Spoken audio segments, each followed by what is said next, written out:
ലൈലത്തുൽ ഖദ്റിന്റെ രാത്രിയെ നമുക്ക് എങ്ങനെ നഷ്ടപ്പെടുത്താൻ സാധിക്കും? അതുകൊണ്ട് റസൂലുള്ളാഹി സ്വല്ലല്ലാഹു അലൈഹി വസല്ലം തൻ്റെ വാക്കിലൂടെയും തൻ്റെ പ്രവൃത്തിയിലൂടെയും നമ്മോട് ആവശ്യപ്പെട്ട കാര്യം നാം ചെയ്യണം. എന്താണ് നബി സല്ലല്ലാഹു അലൈഹി വസല്ലം പറഞ്ഞത്? തഹറൗ ലൈലത്തുൽ ഖദ്ർ ഫിൽ ആശ്രിൽ അവാഖിരി മിൻ റമളാൻ. റമളാനിന്റെ അവസാനത്തെ 10-ൽ നിങ്ങൾ ലൈലത്തുൽ ഖദ്റിനെ തേടണം, അന്വേഷിക്കണം.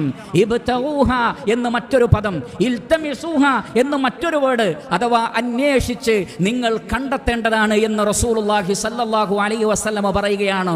വീണ്ടും പ്രോത്സാഹനം നൽകിക്കൊണ്ട് പ്രവാചകൻ പറഞ്ഞു, മൻ ഖാമ ലൈലത്തുൽ ഖദ്രി ഈമാനൻ വഹ്തിസാബ ഗുഫിറ ലഹു മാ തഖദ്ദമ മിൻ ദംബിഹി. ലൈലത്തുൽ ഖദ്റിന്റെ രാത്രിയിൽ ആരെങ്കിലും നിന്നു നമസ്കരിച്ചാൽ, അല്ലെങ്കിൽ ആരാധനകൾക്ക് വേണ്ടി ഉറക്കമൊഴിഞ്ഞാൽ അവരുടെ മുൻകഴിഞ്ഞ പാപങ്ങളെല്ലാം പൊറുക്കപ്പെടുമെന്ന് റസൂലുള്ളാഹി സ്വല്ലല്ലാഹു അലൈഹി വസല്ലമ പഠിപ്പിച്ചിരിക്കുന്നു. അതുകൊണ്ട് ആ രാത്രിയെ ഇബാദത്തുകൾ കൊണ്ട് തേടുക, ഖിയാമുൽ ലൈൽ കൊണ്ട് തേടുക. റസൂലുള്ളാഹി സ്വല്ലല്ലാഹു അലൈഹി വസല്ലമ പറഞ്ഞ ഗൗരവപ്പെട്ട വാചകം എന്റെയും നിങ്ങളുടെയും മനസ്സിലുണ്ടാകണം. നബി സല്ലല്ലാഹു അലൈഹി വസല്ലമ പറയുന്നു, ലൈലത്തുൽ ഖദ്രി ഖൈറും മിൻ അൽഫി ശഹർ ഫമൻ ഹുരിമഹാ ഫഖദ് ഹുരിമൽ ഖൈറ കുല്ലഹു ലാ യുഹ്റമു ഖൈറഹാ ഇല്ലാ മഹ്റൂമുൻ. 1000 മാസങ്ങളേക്കാൾ ശ്രേഷ്ഠതയുള്ള രാത്രിയാണ് ലൈലത്തുൽ ഖദ്ർ. അതിന്റെ ആർക്കെങ്കിലും തടയപ്പെട്ടാൽ ദുനിയാവിലെ മുഴുവൻ നന്മകളും അയാൾക്ക് തടയപ്പെട്ടിരിക്കുന്നു.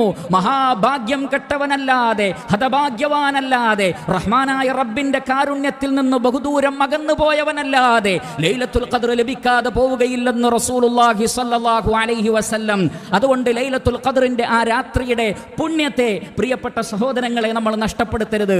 റസൂലുള്ളാഹി സ്വല്ലല്ലാഹു അലൈഹി വസല്ലമ പോലും കഴിഞ്ഞു പോയതും വരാനിരിക്കുന്നതുമായ പാപങ്ങളെല്ലാം പൊറുക്കപ്പെട്ട പ്രവാചകൻ, അഷ്റഫുൽ ഖൽഖായ മുഹമ്മദ് മുസ്തഫ സല്ലല്ലാഹു അലൈഹി വസല്ലം, സ്വർഗ്ഗത്തിലേക്ക് ഏറ്റവും ആദ്യം പ്രവേശിപ്പിക്കപ്പെടുന്ന വ്യക്തിത്വം, അല്ലാഹു സൃഷ്ടിച്ച സൃഷ്ടികളിൽ ഏറ്റവും മഹത്വമേറിയ സൃഷ്ടിയായ മുഹമ്മദ് നബി സല്ലല്ലാഹു അലൈഹി വസല്ലമ പോലും കാന യജ്തഹിദു ഫിൽ ആശ്രിൽ അവാഖിർ മാ ലാ യജ്തഹിദു ഫീ ഗൈരിഹി. മറ്റേതൊരു ദിവസങ്ങളിലും അധ്വാനിക്കുന്നതിനേക്കാൾ കൂടുതൽ ആ പ്രവാചകൻ അവസാനത്തെ 10-ൽ അധ്വാനിച്ചിരുന്നു.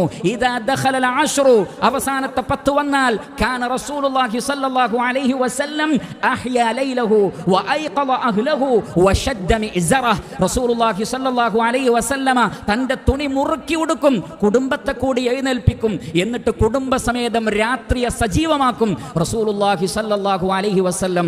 അതുകൊണ്ട് ആ പ്രവാചകനെ മാതൃകയാക്കിക്കൊണ്ട് പ്രിയപ്പെട്ട സഹോദരങ്ങളെ ലൈലത്തുൽ ഖദ്റിന് വേണ്ടി അധ്വാനിക്കുക.